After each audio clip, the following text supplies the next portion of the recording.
Hello dear students, welcome to our channel. Today we are going to discuss about our next part of intravenous therapy. जैसा कि last class के अंदर first class थी हमारी intravenous therapy के ऊपर, तो इंट्रावीनस थेरेपी के ऊपर फर्स्ट क्लास में हमने डिस्कस किया था कि इंट्रावीनस फ्लूइड क्या होता है, किस तरह से उसको एडमिनिस्टर किया जाता है, कौन कौन से उसके वेरियस टाइप्स होते हैं इंट्रावीनस फ्लूइड्स के, उसके बारे में हमने देखा था। तो उसमें देखा था हमने आइसोटोनिक था, कोई भी फ्लूइड का टाइप एक आइसोटोनिक था जिसकी ऑस्मोलैरिटी ब्लड से बराबर है, ठीक है, बॉडी फ्लूइड्स के बराबर जिसकी ऑस्मोलैरिटी होती है। हमने ऑस्मोलैरिटी के बारे में देखा, ऑस्मोसिस के बारे में हमने देखा था। उसके बाद हमने देखा था हाइपोटोनिक फ्लूइड क्या होते हैं, हाइपरटोनिक फ्लूइड क्या होते हैं, कोलोइड फ्लूइड्स क्या होते हैं। तो ये चार टाइप के हमने आईवी फ्लूइड्स देखे थे, जो इंट्रावीनस फ्लूइड्स जो मोस्ट कॉमनली हॉस्पिटल सेटिंग्स में हम यूज करते हैं। और बहुत बार इनके ऊपर क्वेश्चन आता है कि कौन सी डिजीज कंडीशन के अंदर या किस कंडीशन के अंदर पेशेंट को कौन से टाइप का फ्लूइड देंगे जिससे पेशेंट की कंडीशन है वो रिकवर हो सके, बेटर हो सके। तो उसी के कंटिन्यूएशन की आज की क्लास है हमारी इंट्रावीनस थेरेपी के ऊपर। इस क्लास के अंदर आज हम स्टडी करेंगे, ठीक है। आज हमारा जो main point of view of discussion रहेगा वो ये रहेगा कि हम आज ये देखेंगे कि आईवी सेट क्या होता है, आईवी सेट में चैम्बर क्या होते हैं, ठीक है, फिल्टर क्या होता है, ठीक है, माइक्रो ड्रिप कौन सा होता है, मैक्रो ड्रिप कौन सा होता है, ठीक है, आईवी ट्यूबिंग्स क्या होती हैं, कैसे वो उनका यूज करना है, ठीक है। तो ये सारा कुछ हम आज की क्लास में हम देखेंगे। तो आइए आज की क्लास शुरू करते हैं। फर्स्ट वन हमारा आज की क्लास का टॉपिक है इंट्रावीनस डिवाइसेस। तो इंट्रावीनस डिवाइसेस का मतलब है कि कौन कौन से ऐसी डिवाइसेस हैं जिन डिवाइसेस का यूज करके हम क्या कर सकते हैं, पेशेंट के अंदर जो भी इंट्रावीनस फ्लूइड मेडिकेशन है, ब्लड है, उनको एडमिनिस्टर कर सकते हैं। तो उसमें फर्स्ट वन हमारा टॉपिक है बटरफ्लाई। मोस्ट कॉमनली सब ने ये बटरफ्लाई है वो देख रखी होगी, वो पुराने टाइम में, आज भी बहुत जगह यूज होती है, ठीक है। जो हॉस्पिटल, जो रूरल एरियाज हैं, जो हॉस्पिटल सेटिंग से बहुत ज़्यादा दूर हैं, तो ये आईवी बटरफ्लाई यूज होती है, काफ़ी चीप होती हैं, ठीक है, थोड़ी सस्ती आती है, इसलिए इनका ज़्यादा यूज किया जाता है। तो बटरफ्लाई का यूज करने की, ये आईवी जो बटरफ्लाई होती है, बटरफ्लाई सेट होता है, उसके अंदर क्या होता है, बटरफ्लाई के जैसे इसमें दो पंख होते हैं, साथ ही साथ इसमें क्या होता है, एक मेटल की नीडल लगी हुई रहती है आगे की तरफ, ठीक है। और इस सेट का यूज कब करना है, जब आपको सिर्फ 1 या 2 मतलब मैक्सिमम अगर 1 लीटर आपको फ्लूइड इन्फ्यूज करना है, ट्रांसफ्यूज करना है, इन्फ्यूज करना है, तो उसी के लिए आप यूज करेंगे। मतलब एक शॉर्ट पीरियड के लिए आप इस बटरफ्लाई सेट का यूज करेंगे। अगर लॉन्ग पीरियड के लिए तो बटरफ्लाई सेट है वो यूज काम नहीं देगा, क्योंकि बटरफ्लाई सेट का सबसे बड़ा मोस्ट कॉमन कॉम्प्लिकेशन क्या है पता है आपको? बटरफ्लाई सेट का मोस्ट कॉमन कॉम्प्लिकेशन है वो ये होता है कि ये इसमें इनफिल्ट्रेशन बहुत ज़्यादा होती है, ठीक है। इनफिल्ट्रेशन का मतलब इसमें क्या होता है, पर्टिकुलर नीडल होती है, और वो नीडल क्या होती है, जैसे ही थोड़ा बहुत पेशेंट अपना हाथ को मूवमेंट करता है, हिलाता है, तो वो जो नीडल है वो क्या करती है, प्रिक करके बाहर की तरफ इंट्रावीन जो वेन थी उसके बाहर निकल जाती है। जबकि हमारा जो नॉर्मल कैनुला आता है उसके अंदर क्या होती है, प्लास्टिक की ट्यूब होती है जो कि हमारी बॉडी की वेन्स हैं उनके साथ मूवमेंट करती रहती है। तो इजीली उनसे इतना इतना इजीली वो इनफिल्ट्रेट नहीं कर पाती जितना इजीली बटरफ्लाई सेट कर पाते हैं। तो इसका मोस्ट कॉमनली यूज किया जाता है ओल्डर क्लाइंट्स, बच्चों में, और ओल्डर क्लाइंट्स के अंदर यूज किया जाता है जहाँ जिनकी वेन काफ़ी ज़्यादा फ्रेजाइल होती हैं, बहुत ही ज़्यादा टूटती हैं, बार बार प्रिक होकर के काउंटर हो रही हैं, उस कंडीशन के अंदर इसका यूज किया जाता है। नेक्स्ट हमारा प्लास्टिक कैनुला। प्लास्टिक कैनुला जैसे कि हम सब जो मोस्ट कॉमनली जो आईवी सेट के साथ जो कैनुलाज आते हैं हमारे, ठीक है, वो कैनुलाज होते हैं, आईवी कैनुलाज है, उनके बारे में हम पढ़ रहे हैं। तो इनका ये भी ना शॉर्ट पीरियड के लिए यूज किए जाते हैं। तो आईवी कैनुला होता है, उसके अंदर क्या होता है, आगे की तरफ जो इंस्टिलेटर होता है वो मेटल का होता है, ठीक है, और इंस्टिलेटर के ऊपर एक प्लास्टिक की क्या होती है, कवरिंग होती है, ठीक है। जैसे ही आपने इंस्टिलेटर को इन किया, वेन के अंदर आप इंटर किया, आप क्या करोगे, इंस्टिलेटर को क्या कर लोगे, पीछे की तरफ खींच लोगे, और जो प्लास्टिक की जो ट्यूबिंग थी, कवरिंग थी, वो क्या थी, वो आगे की तरफ आप एडवांस कर दोगे, जिससे क्या होगा, उसके काउंटर होने के रिस्क हैं वो बहुत कम हो जाते हैं। और यही जो कैनुलाज हैं वो भी एक शॉर्ट पीरियड के लिए यूज किए जाते हैं। अगर लॉन्ग पीरियड के लिए हम यूज कर रहे हैं तो हमें सेंट्रल लाइन्स का यूज करना पड़ेगा। नेक्स्ट है आईवी गेजेस। ये मोस्ट कॉमन क्वेश्चन है, ठीक है, मोस्ट कॉमन क्वेश्चन है, बहुत बार एग्जाम्स के अंदर पूछा जाता है कि आईवी गेज क्या होता है, ठीक है। तो आईवी गेजेस का मतलब है डायामीटर, ठीक है। गेज, आईवी गेज हम बोलते हैं कि ये 22 गेज का है, 26 गेज की है, 23 गेज की है, 27 गेज की नीडल है, ठीक है, 22 का है, 18 का है, 16 गेज का है। ये गेज क्या है, ये गेज क्या है, डायामीटर को बताते हैं। जो डायामीटर होता है, जो आईवी कैनुला होता है उसका जो डायामीटर होता है, ठीक है, जो नीडल होती है उसका जो डायामीटर होता है, गेज उसको रेफर करता है, ठीक है। गेज का मतलब diameter of the lumen of the needle और कैनुला, ठीक है। जो भी नीडल है और जो भी कैनुला है उसके जो डायमीटर है उसको बोलते हैं अपन गेज के रूप में, उसको स्टडी करते हैं, गेज के रूप में रेफर किया जाता है। नेक्स्ट है कि जैसे जैसे गेज का नंबर बढ़ेगा, ठीक है, 22, 26 गेज, वैसे वैसे जो नीडल का जो डायमीटर है वो क्या होता जाएगा, कम होता जाएगा, ठीक है। 16 गेज का जो कैनुला होगा उसका डायमीटर सबसे ज़्यादा होगा बजाय 26 गेज के, ठीक है। 26 गेज नंबर में बड़ा है, इसका मतलब डायमीटर छोटा है। 16 गेज नंबर में छोटा है, इसका मतलब है कि डायमीटर इसका बड़ा है, ठीक है। तो जैसे जैसे गेज नंबर बढ़ेगा वैसे वैसे डायमीटर है वो क्या होता जाएगा, कम होता जाएगा, और जैसे जैसे नंबर है वो कम होगा वैसे वैसे डायमीटर है वो क्या होता जाएगा, बढ़ता जाएगा, ठीक है। अब ये जो गेज, आईवी गेज के जो भी आईवी कैनुला जो उनकी जो गेज है उसका डिटर्मिनेशन कैसे करते हैं कि किस केस के अंदर कौन से गेज का कैनुला यूज करना है, तो ये डिटर्मिनेशन करते हैं इस बेसिस पे करते हैं कि हमें क्या एडमिनिस्टर करना है, हमें क्या एडमिनिस्टर करना है। क्या एडमिनिस्टर करने का मतलब ये होता है कि मान लीजिए आपको ब्लड देना है और आप 26 गेज के कैनुला के साथ नहीं दे पाओगे, वो आरबीसी को ज़्यादा हीमोलाइसिस करेगा, ब्रेक डाउन करेगा, तोड़ेगा, वो ब्रेक कर देगा आरबीसी को। लेकिन अगर आपको कोई आईवी फ्लूइड्स देना है, ठीक है, ठीक है, तो उस कंडीशन के अंदर आप 22, 24, 26 गेज के कैनुला का यूज कर सकते हो, ठीक है। तो ये चीज़ मतलब जो कैनुला की साइज है उसका डिटर्मिनेशन करता है कि हमें कौन सी मेडिकेशन देनी है, ब्लड प्रोडक्ट देना है, कोई क्या बोलते हैं उसको, प्लाज्मा एक्सपेंडिचर, कोलोइड सॉल्यूशन देना है, तो उसके ऊपर हमारी जो एडमिनिस्टर करने का जो सॉल्यूशन है उसके ऊपर ये डिपेंड करता है कि हम किस साइज का कैनुला यूज करेंगे। अब आप मान लीजिए अगर आप इमरजेंसी सिचुएशन के अंदर आपको बहुत सारा फ्लूइड बहुत शॉर्ट टाइम के अंदर आपको इन्फ्यूज करना है, तो हमें क्या करना होगा, 16-18 गेज का कैनुला यूज करो ताकि इजीली फास्ट हम पेशेंट को क्या दे पाए, जो भी फ्लूइड है उसको एडमिशन कर पाए, पेशेंट की जान बचा पाए, ठीक है। और अगर मेंटेनेंस थेरेपी पे रखना है तो हम 22-24 गेज का कैनुला यूज कर सकते हैं according to the patient age, ठीक है। नॉर्मली जो मोस्ट कॉमनली जो जो 24 गेज का वो पीडियाट्रिक के लिए यूज कर रहे हैं, 22 और 22 एडल्ट के लिए यूज किया जाता है, ठीक है। तो ये मोस्ट कॉमनली इसमें यूज किया जाता है। तो लार्ज डायमीटर ल्यूमन है, जो लार्ज डायमीटर का जो बड़ा कैनुला होगा वो क्या होगा, एक बहुत ज़्यादा फ्लूइड, हम एक कम समय के अंदर बहुत ज़्यादा फ्लूइड एडमिनिस्टर कर सकते हैं, इसीलिए उनका यूज़ किया जाता है। और ज़्यादा जो मान लीजिए जो कोई काफ़ी जिसकी विस्कोसिटी काफ़ी ज़्यादा हाई रहती है, विस्कोसिटी का मतलब है गाढ़ापन, ठीक है, जो उसका गाढ़ापन, अगर मान लीजिए आपकी कोई मेडिसिन है, कोई फ्लूइड है, उसका गाढ़ापन अगर ज़्यादा है तो हमें लार्ज डायमीटर का कैनुला यूज़ करना होगा। लार्ज डायमीटर का कैनुला मतलब 18, 16, 18, 20 के कैनुला का यूज़ हमें करना होगा। अब विस्कोसिटी का मतलब है गाढ़ापन, जैसे कि ब्लड है वो काफ़ी थिक होता है, ठीक है। सॉल्यूशन पे डिपेंड करेगा कि हम किस साइज का कैनुला यूज करेंगे। नेक्स्ट, और साथ के साथ सॉल्यूशन के साथ साथ ये भी डिपेंड करेगा कि पेशेंट की वेन्स है वो कैसी हैं। नेक्स्ट है कि इन केस ऑफ इमरजेंसी, मान लीजिए in case of emergency, pre operative period, intra operative period, post operative period के अंदर क्या होता है, हमें 16 to 18 गेज के कैनुला मोस्ट कॉमनली देखने को मिलते हैं पेशेंट्स के अंदर। वो क्यों मिलते हैं, ताकि मान लीजिए अगर किसी पेशेंट को इंट्रा ऑप में, पोस्ट ऑप में, प्री ऑप में कोई भी ऐसी इमरजेंसी सिचुएशन होती है जिसके अंदर हमें बहुत सारे फ्लूइड या बहुत सारी मेडिकेशन एक साथ रैपिडली हमें इन्फ्यूज करनी होती है, तो हम क्या करेंगे, पेशेंट के अंदर बहुत ज़्यादा बोर का, बहुत ज़्यादा मोटा कैनुला यूज़ करेंगे, जिससे क्या होगा, जल्दी जल्दी वो मेडिसिन इन्फ्यूज होगी, पेशेंट के लाइफ से उसको हम बचा सकते हैं। साथ के साथ अगर मान लीजिए में फैट इमल्सिफिकेशन है, जैसे कोलोइड सॉल्यूशंस अगर ट्रांसफ्यूज करने हैं तो हम 22, 23 गेज के कैनुला का यूज़ कर सकते हैं, 20, 22, 23 गेज के कैनुला उनका यूज़ कर सकते हैं, ठीक है। जो स्टैंडर्ड आईवी फ्लूइड्स होते हैं अपने नॉर्मल क्या बोलते हैं RL-NS, ठीक है, DNS, इनके लिए हम 20 to 24 गेज का कैनुला भी यूज़ कर सकते हैं। और जो स्मॉल वेन्स होती हैं, स्मॉल वेन अगर किसी पीडियाट्रिक में यूज़ करें 24 है 26 गेज के कैनुला का यूज़ करते हैं अगर। और साथ के साथ हम देखते हैं, मान लीजिए कई बार आपको देखने को मिलेगा कि किसी पेशेंट के अंदर भी 24, किसी एडल्ट पेशेंट के अंदर भी 24 गेज का कैनुला यूज़ किया गया है। तो वो क्यों यूज़ किया गया है, वो इसलिए यूज़ किया जाता है क्योंकि पेशेंट्स की जो वेन है वो काफ़ी छोटी थी और फ्रेजाइल होने के कारण क्या करते हैं, जो भी हेल्थ केयर स्टाफ होता है वो क्या होता है, वो क्या करता है, स्मॉल गेज का कैनुला यूज़ करके उस वेन को मेंटेन करने की कोशिश करते हैं। तो ये है हमारा गेजेज के बारे में कि गेजेज क्या होते हैं, ठीक है। नेक्स्ट नोट, इंपॉर्टेंट पॉइंट है, नोट कीजिएगा प्लीज़।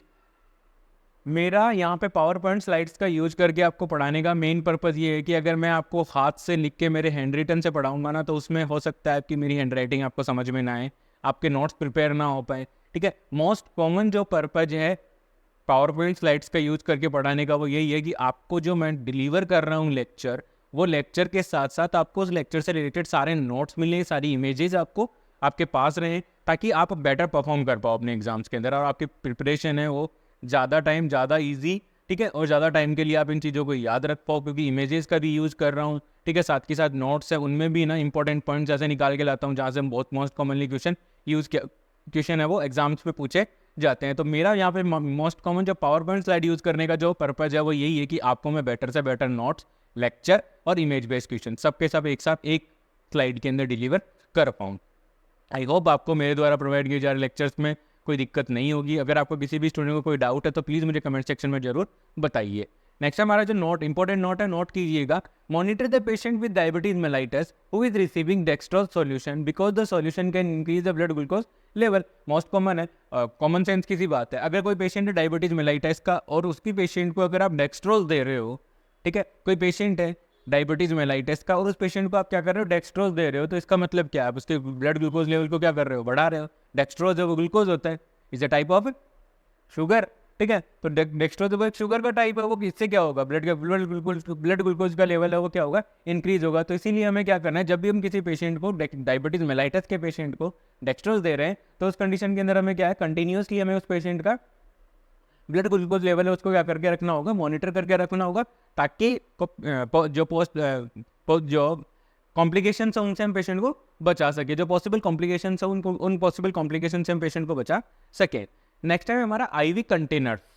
आईवी कंटेनर्स का मतलब है, हम सब देखते हैं कि कुछ इन्फ्यूजन्स होते हैं वो 100 ml की बोतल में आते हैं, कुछ 500 की है, कुछ बॉटल्स हैं वो आती हैं प्लास्टिक की होती हैं, कुछ कांच की होती हैं, ठीक है, कुछ प्लास्टिक की होती हैं, फ्लेक्सिबल होती हैं, कुछ होती है वो बहुत ही हार्ड होती हैं। तो ये आईवी कंटेनर्स हैं, ये ऐसे क्यों यूज किए जा रहे हैं या किस लिए यूज किए जाते हैं, तो वो ये डिपेंड, आईवी कंटेनर है वो डिपेंड करता है मेडिकेशन के ऊपर, ठीक है। आप किस प्रकार की मेडिकेशन लेकर के आए हो या आपने उस कंटेनर के अंदर किस प्रकार की किस टाइप की मेडिकेशन है उसके ऊपर डिपेंड करता है। तो इसीलिए ये आईवी कंटेनर्स का यूज है वो डिफरेंट आईवी कंटेनर्स का यूज किया जाता है, ठीक है। मोस्ट कॉमनली जो आईवी कंटेनर होते हैं, आईवी कंटेनर जैसे कि ये वाली बोतल है, ये क्या है, ठीक है, ये वाली जो बोतल है वो क्या है, इसका मतलब यहाँ पे यही है कि आईवी कंटेनर का मतलब जिसमें आपका सॉल्यूशन है वो भरा हुआ है, ठीक है। तो वो मोस्ट कॉमनली हम देखते हैं या तो प्लास्टिक का होता है या फिर ग्लास का होता है, या तो कांच का होता है या फिर प्लास्टिक का, वो देखने को मिलता है, ठीक है।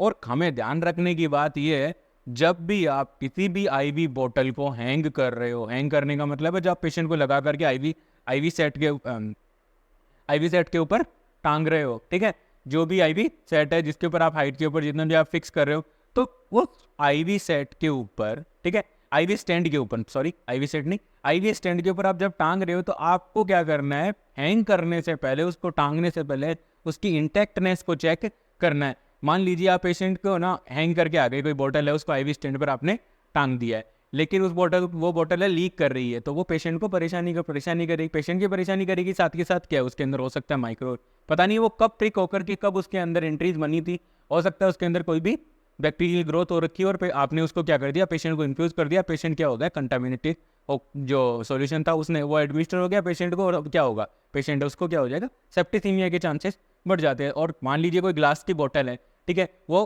क्रैक्स हो रखी थी, टूट रखी थी, आपने हैंग किया, थोड़ी देर बाद वो क्या हुई, हिली डुली, आईवी स्टैंड जैसे ही हिला, हिलते ही वो टूट के पेशेंट के ऊपर गिर गई और पेशेंट को चोट लग गई। तो ऐसी सीन क्रिएट होने से हमें क्या करना, प्रिवेंट करने के लिए हमें क्या करना है, जब भी हम पेशेंट को आईवी सेट या आईवी ड्रिप लगा रहे हैं, ठीक है, तो हमें क्या करना है, जो भी हमारा आईवी कंटेनर है, जो भी हमारी बोतल है, चाहे वो ग्लास की होगी चाहे वो प्लास्टिक की होगी, हमें क्या करना है, हमेशा उसकी इंटैक्टनेस को हमें क्या करना है, चेक करना, ताकि हमें ये पता रहे कि पेशेंट उसके अंदर कोई लीक तो नहीं है, ठीक है, बोतल के अंदर कोई लीक तो नहीं है, कोई बैक्टीरियल ग्रोथ है वो तो नहीं हुई, ठीक है। तो ये चेक करने के लिए भी यहाँ पे यूज किए थे आईवी कंटेनर्स। तो आईवी कंटेनर्स का यहाँ पे मोस्ट कॉमनली क्या होता है, प्लास्टिक और ग्लास के यूज किए जाते हैं। साथ के साथ जब भी आईवी कंटेनर आप हैंग कर रहे हो तो उसे हमें क्या करना है, उसकी इंटैक्टनेस के लिए हमें हमेशा उसको चेक करना है। नेक्स्ट वन है, do not write on a plastic IV bag with marker pen because the ink may be absorbed through the plastic into the solution. Use a label or ballpoint pen for writing on the label, placing the label on the bag. सबसे important line, most commonly इस पे nursing officer recruitment examination में question पूछा जाता है और पूरे ivy therapy के अंदर सबसे इंपॉर्टेंट लाइन मैं मानता हूँ इसको, वो इसलिए इसमें ये बताया गया है, हम क्या करते हैं हॉस्पिटल सेटिंग्स के अंदर क्या करते हैं, मार्कर पेन का यूज करते हैं, ठीक है, कहीं पे मार्क करना हो, कहीं हाईलाइट करना हो तो हम मार्कर पेन का यूज करते हैं। तो मार्कर पेन का यूज करते हैं, मान लीजिए किसी पेशेंट को बोतल लगी हुई है, प्लास्टिक की बोतल है, उसमें लिख दिया, मान लीजिए कि हमने ट्रमाडोल डाल दिया उसके अंदर, तो हम अगर मार्कर पेन से आप उसमें लिख दोगे कि हाँ ट्रमाडोल इसमें डाला गया, इंजेक्शन ट्रमाडोल इतनी बजे इतना इसमें एडमिनिस्टर किया गया है, इतना इतना डाला गया इस बोतल के अंदर, डाइल्यूट किया गया। अब क्या हो सकता है, वो जो मार्कर है वो प्लास्टिक के थ्रू उस बोतल के अंदर क्या हो सकता है, एब्जॉर्ब हो सकता है। और वो मार्कर के अंदर जो भी इंक थी, जो भी उसके अंदर जो केमिकल था, वो केमिकल कहाँ चला गया, आईवी आपकी जो सॉल्यूशन था उसमें एब्जॉर्ब हुआ, उसके साथ कहाँ चला गया, पेशेंट की बॉडी के अंदर। वहाँ पे क्या कर सकता है, वो रिएक्ट कर सकता है। ठीक है, तो इसलिए हमें हमेशा ध्यान रखना है कि जब भी हमें किसी भी आईवी बोतल के ऊपर या फिर कोई भी हमारा आईवी जो कंटेनर्स हैं, आईवी फ्लूइड्स के जो कंटेनर्स हैं, उनके ऊपर हमें कोई भी मार्किंग करनी है, कोई भी लेबल चिपकाना है, तो हमें क्या करना है, पेन, मार्कर पेन का यूज़ नहीं करना है। ठीक है, और प्लास्टिक वाली बोतल पे तो स्पेशली हमें मार्कर पेन का यूज़ नहीं करना है। अगर मान लीजिए आपको कुछ भी लिख के उसके ऊपर लेबल करना है, तो सबसे पहले एक लेबल चिपकाओ और फिर उसके ऊपर आप बॉल पॉइंट पेन से उस पर लिख सकते हैं। ठीक है, ये मोस्ट कॉमन क्वेश्चन है जो एग्जाम्स में अराइज किया जाता है एग्जामिनर के द्वारा। ठीक है, कि प्लास्टिक के बैग के ऊपर हमें कभी भी नहीं लिखना है। मोस्ट कॉमनली हम देखेंगे आईसीयू सेटिंग्स के अंदर देखते हैं, फलाने बैग के अंदर हमने ये डोपामिन चला रखा है, फलानी आईवी इन्फ्यूजन के ऊपर वो चला रखा है। ठीक है, बहुत सारी इमरजेंसी ड्रग्स है वो पेशेंट को एक साथ चल रही होती हैं, सबको मार्किंग करके भी रखना जरूरी होता है ताकि मिक्सअप ना हो जाए। ठीक है, कौन सी किस्में है ये भी हम भूल जाए, तो इसके लिए हमें सबको मार्क करके रखना पड़ता है। और मार्क कर रहे हैं तो उस कंडीशन के अंदर हमें ये ध्यान रखना है कि प्लास्टिक की बोतल पर कभी भी हम मार्कर पेन का यूज़ नहीं करेंगे। अगर मार्कर पेन का यूज़ करेंगे तो क्या होगा, वो जो मार्कर की जो इंक है वो क्या हो जाएगी, सॉल्यूशन में एब्जॉर्ब हो जाएगी प्लास्टिक के थ्रू, और उसके बाद वो पेशेंट की बॉडी के अंदर, वेन्स के अंदर चली जाएगी, जिससे वहाँ पर वो रिएक्ट कर सकती है। यही इंपॉर्टेंट पॉइंट है। नेक्स्ट वन है आईवी ट्यूबिंग्स की। आईवी ट्यूबिंग्स क्या होती हैं? ठीक है, आईवी ट्यूबिंग्स क्या होती है, आईवी ट्यूबिंग्स के ऊपर दो एंड होते हैं। ठीक है, आईवी ट्यूबिंग्स के ऊपर क्या होते हैं, दो एंड होते हैं। एक एंड होता है उसकी तरफ, ऊपर वाला जो एंड होता है उस पर क्या होता है, स्पाइक होता है, मतलब एक तीखा नुकीला पोर्शन होता है। ठीक है, वो क्या होता है, वो क्या करते हैं, हम बॉटल के अंदर लगाते हैं, या जो भी आईवी हमारा आईवी कंटेनर होता है उसके अंदर हम उसको प्रिक करके उसके अंदर लगा दिया जाता है। ठीक है, उसके बाद उसके अंदर होता है एक ड्रिप चेम्बर, जैसा कि आप इस इमेज में देख पा रहे हैं, एक ड्रिप चेम्बर है यहाँ पर। ठीक है, और जो दूसरा एंड है आईवी सेट का, जो दूसरा एंड है, ठीक है, दूसरा एंड वो कहाँ पे होगा, कैनुला के साथ कनेक्ट होगा, जो पेशेंट की वेन के अंदर लगा हुआ है। ठीक है, तो आईवी सेट के क्या है, दो अभी आएंगे, अब नेक्स्ट स्लाइड्स के अंदर आईवी सेट्स हैं, उनकी इमेजेस आएंगी, मैं आपको बताऊंगा। ठीक है, तो एक स्पाइक एंड होता है, वो क्या होता है, बोतल के अंदर लगेगा, जो भी आपका आईवी सॉल्यूशन है उसके अंदर लगेगा। ठीक है, दूसरा एंड कहाँ लगेगा, आईवी कैनुला के अंदर लगेगा। ठीक है, और जो ये आईवी ट्यूबिंग्स होती हैं वो भी स्पेशल टाइप्स की होती है। ठीक है, आईवी ट्यूबिंग्स है वो भी एक जो मेडिकेशन, जो आप पर्टिकुलर मेडिकेशन दे रहे हो, पेशेंट को एडमिनिस्टर कर रहे हो, उस मेडिकेशन के कंडीशन या उस मेडिकेशन की क्वालिटी के ऊपर डिपेंड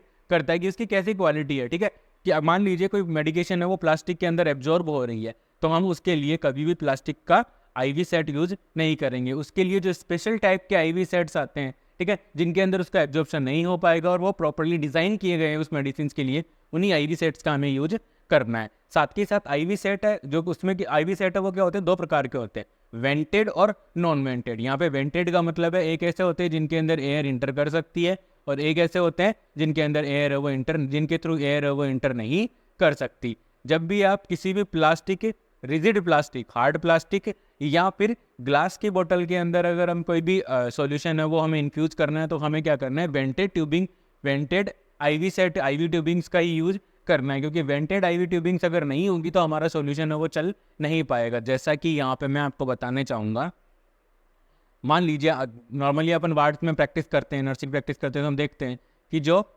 मेट्रोनिडाजोल, ऑफ्लोक्सासिन और हमारी जो आती है ना, क्या बोलते हैं, ऑस्मोटिक डायूरेटिक्स है, मैनिटॉल, इनकी जो 100 ml की बोतल आती है, उनका उनकी जो प्लास्टिक होती है वो काफ़ी हार्ड होती है। ठीक है, उनकी प्लास्टिक काफ़ी हार्ड होती है, अगर हम उसमें ऊपर की तरफ प्रिक नहीं करेंगे तो वो चलना बंद हो जाती हैं। ठीक है, तो हम क्या करेंगे, प्रिक करेंगे, प्रिक करने से क्या उसमें एयर इंटर करेगी, एयर इंटर करके क्या होगी, जैसे जैसे फ्लूइड नीचे जाएगा वैसे वैसे एयर अपनी जगह लेगी और फ्लूइड के ऊपर क्या करेगी, प्रेशर लगाएगी, जिससे ग्रेविटी के थ्रू जो फ्लूइड है वो क्या चला जाएगा, आईवी ट्यूबिंग से होते हुए पेशेंट की वेन के अंदर चला जाएगा। तो इसमें यही बताया गया है लास्ट वन पॉइंट के अंदर कि जब भी हम किसी ग्लास बॉटल या रिजिड प्लास्टिक कंटेनर का यूज कर रहे हैं सॉल्यूशन को इन्फ्यूज करने के लिए, तो उस कंडीशन के अंदर हमें वेंटेड आईवी ट्यूबिंग्स का यूज करना है, ताकि जो जैसे जैसे सॉल्यूशन खाली होगा वैसे वैसे वहाँ पे एयर इंटर करेगी, और वो एयर क्या करेगी, उस सॉल्यूशन को क्या करेगी, प्रेस करेगी ग्रेविटी के थ्रू, उसको फोर्सफुली, इसको क्या थोड़ा फोर्सफुली क्या फोर्स लगाएगी, ताकि वो ग्रेविटी के साथ जो पेशेंट है उसके अंदर इन्फ्यूज हो सके। नेक्स्ट वन है हमारा ड्रिप चेम्बर। तो ड्रिप चेम्बर है, तो मोस्ट कॉमनली जो ड्रिप चेम्बर है वो दो प्रकार के देखे जाते हैं। मोस्ट कॉमनली हम जो देखते हैं, एक तो ब्यूरेट सेट, पीडियाट्रिक सेट होता है ना, जिसके अंदर 100 ml की एक अलग से बोतल होती है। ठीक है। तो वो होता है ब्यूरेट सेट, उसको बोलते हैं ब्यूरेट सेट, ठीक है। तो ब्यूरेट सेट होता है, उसके अंदर ड्रिप चेंबर होता है, और एक हमारा नॉर्मल आईवी सेट होता है, उसके अंदर क्या होता है, ड्रिप चेंबर होता है। ये दोनों डिफरेंट टाइप के होते हैं। तो यहाँ पे हम ड्रिप चेंबर की बात कर रहे हैं, तो ड्रिप चेंबर है, ठीक है। तो ड्रिप चेंबर दो प्रकार के होते हैं, मैक्रो ड्रिप चेंबर और एक होता है माइक्रो ड्रिप चेंबर, मैक्रो और माइक्रो। तो देखिए macro drip chamber first one, सबसे पहले ये देखिए कि जो अभी आईवी ट्यूबिंग्स के बारे में बात कर रहे थे, तो ये हमारी एक आईवी ट्यूबिंग्स है। मेरा कर्सर देखिएगा जहाँ पे चल रहा है। तो इसमें क्या है, ये वाला एंड है वो क्या है, स्पाइक है। ये वाला स्पाइक है, काफी नुकीला है, तीखा है। इस एंड को हम क्या करते हैं, पेशेंट की जो भी सॉल्यूशन है उसके अंदर प्रिक करके लगा दिया जाता है। और जो दूसरा एंड होता है उसके अंदर, उसको हम क्या करते हैं, आईवी ट्यूबिंग्स या जो भी आईवी कैनुला है उसके साथ उसको कनेक्ट कर दिया जाता है, ठीक है। तो इस स्लाइड में आपको जो भी इमेजेस दिख रही हैं वो सारे मैक्रो ड्रिप चेंबर है।